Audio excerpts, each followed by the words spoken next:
Michael H heart یہ خلائی امور کا ماہر معروف عالم ہے۔ اس کو عظیم لوگوں کی زندگی کے مطالعے اور ان کی تلاش کا بڑا شوق تھا۔ اس نے ایک کتاب لکھی جس کا عنوان تھا 100 یادگار شخصیات، اور ان میں سر فہرست سیدنا محمد صلی اللہ علیہ وآلہ وسلم ہے۔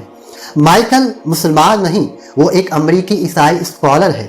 اس نے ان 100 شخصیات کا انتخاب کیا جنہوں نے حیات انسانیت پر گہرے اثرات چھوڑے ہیں۔ اس نے جناب رسالت مآب صلی اللہ علیہ وآلہ وسلم کی برتری اور اسلام کی انسانیت و تہذیب پر عنایت کا اعتراف کس انداز میں کیا ہے، آئیے دیکھیں مائیکل اپنی کتاب میں کیا کہتا ہے۔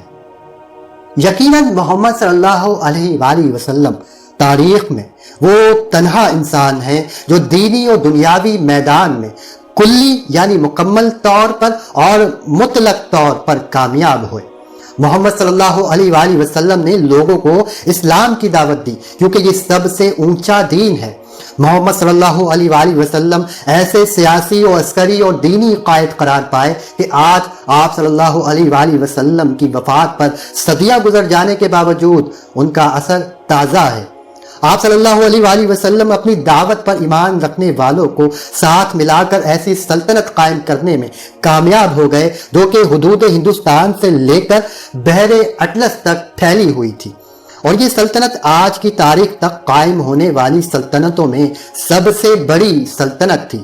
آپ کے ماننے والے جہاں بھی گئے وہاں اسلام پھیلا۔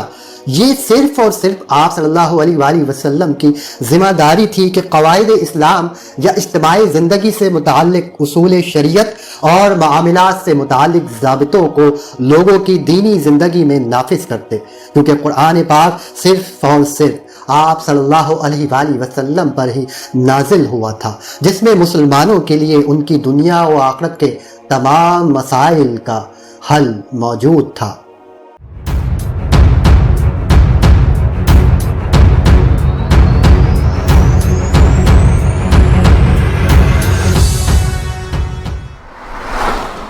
دلچسپ اور معلوماتی ویڈیو دیکھنے کے لیے فیضان پیڈیا کو سبسکرائب کیجیے اور بیل آئیکن پر کلک کیجیے۔